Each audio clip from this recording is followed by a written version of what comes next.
Hello and welcome, beautiful friends. I'm Kendra, and you're listening to the Renewed Minds podcast, the show where people can be heard, known, and cherished for their own mental health story.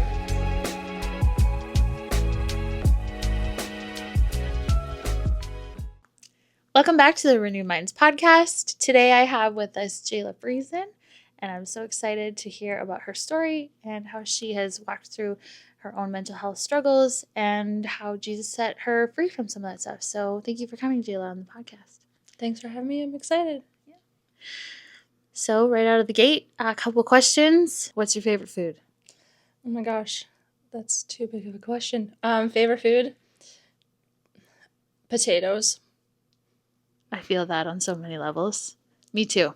Okay, next question, rapid fire. What is something that you would like to do when you grow up? Something that I would like to do when I grow up? I really would love to go to South Korea and learn Korean and travel and just I love that culture in that place. So, yeah. Super cool. What is one worship song that's been really speaking to you lately? I don't know if it's called Yahweh, but it's just essentially they are praying out all the names of God over and over, and just his magnificence and just the glory of who he is, and it's just centers me back to him. You don't know the title? Do you know who it's by? No, because I do it in different languages, in English or Spanish.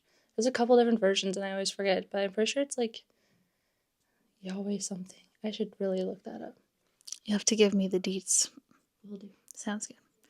Okay, well, jumping in, let's just send it. So,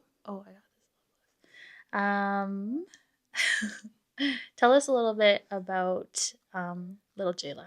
Little Jayla. Well, growing up, one of the things that always sticks with me is that I was told that I talk too much.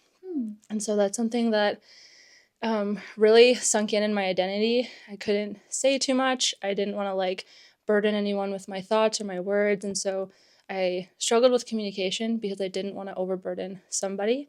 And I think that's kind of where I dug into a lot of my anger issues and my frustration and just lashing out at people because I didn't know how to properly communicate. And I felt like I needed to defend myself by just having the final word and just being louder than everybody else. Okay, yeah. So how long did that kind of go on for? I would say most of my life. I would say probably 3 years ago is when I got some major breakthrough in it. Just the Lord breaking down some walls and me just completely surrendering to him. It kind of started with Disciple of City coming to Kelowna and teaching on evangelism. And at the time, I don't want to use the word hated evangelism, but I was I'm an intercessor. I don't tell people about Jesus. I pray for other people to tell them about Jesus. Yeah. But the way that they described it and the way that they talked about it, just it's all over scripture and it's all over the Bible and just Jesus' heart for the lost. And so I just remember crying on my bathroom floor, just being okay, Jesus, this is clearly on your heart. So if you want me to do this, you have to break this off of me, because I'm not going to do it. I'm not going to change my mind. You have to do it. And I think that just opened up the trajectory for the Lord actually being able to move in that area. Whoa. We're getting right into it right away. Yep. Awesome. I love it. You always go take it super deep right away. Okay. So backing up a little bit. Okay. How did that look in your teenage years? I just didn't really feel like I had a ton of worth or value. And so in my teenage years, a lot of things I struggled with were just having value and thinking that I had worth to give, or that people, wanted to hear my voice or even had liked anything I had to say.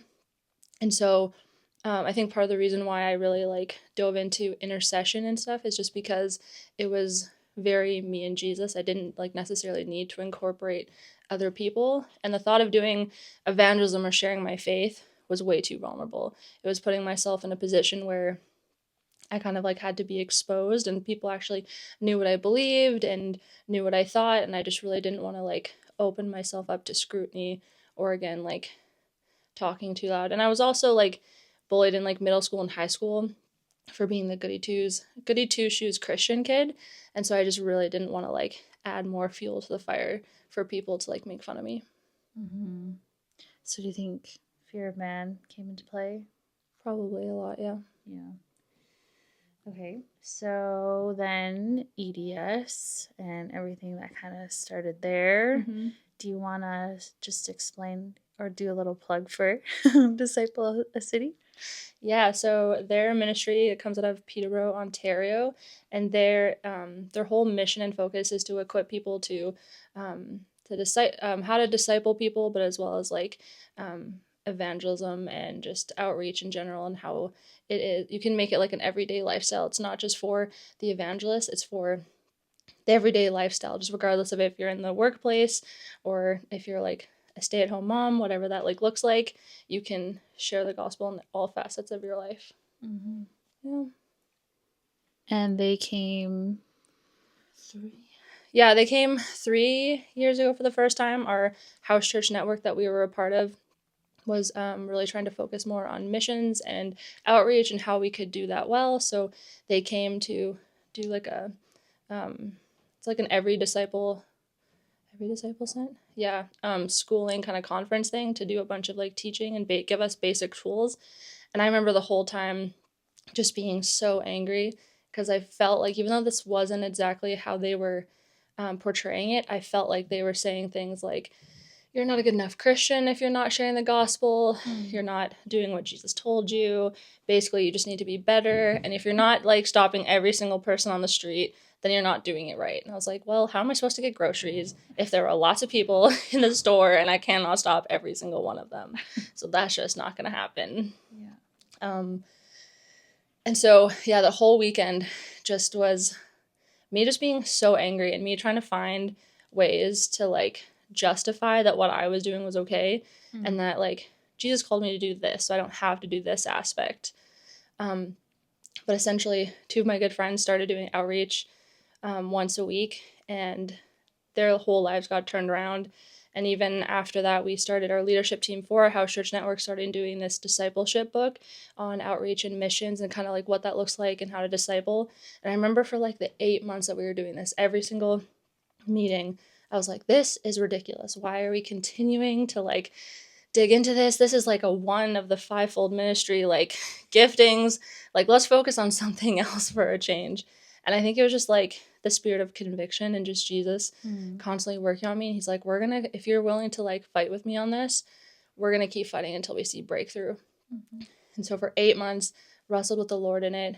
And I even like offered to babysit for my friends so that they could actually go do outreach. I was like, I'll stay back and pray for you guys to go out, without even realizing that was an open door. And then I think it was, at the end of the 8 months, I remember I was also struggling with a lot of stuff in my workplace and just in my personal life. And everything, just my life started to feel like chaos, and I couldn't think clearly. My brain just felt super like chaotic, and I just was like, I needed to find a way to either numb it out or to just stop because there's way too much going on.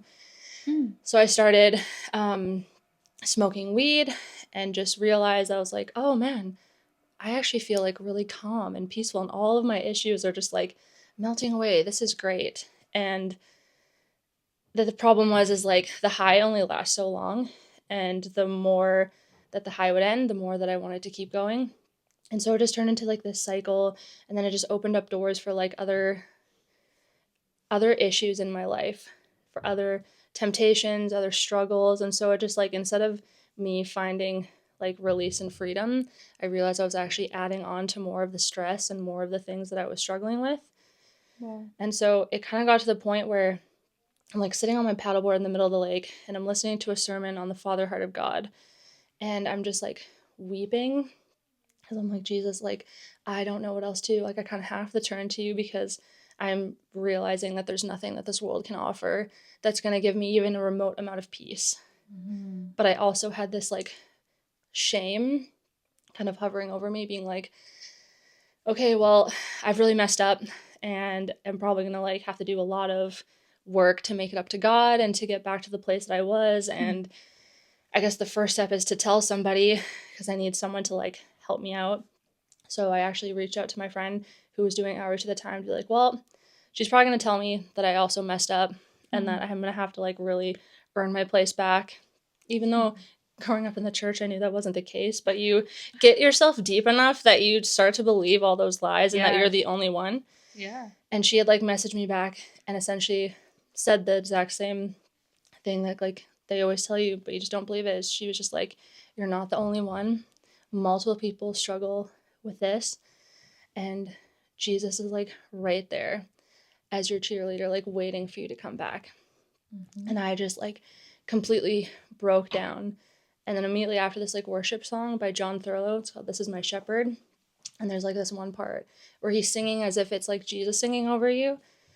And he was just like I am interceding for you and I am for you. And it was just like this change of mindset of Jesus just being like, I have been waiting for this.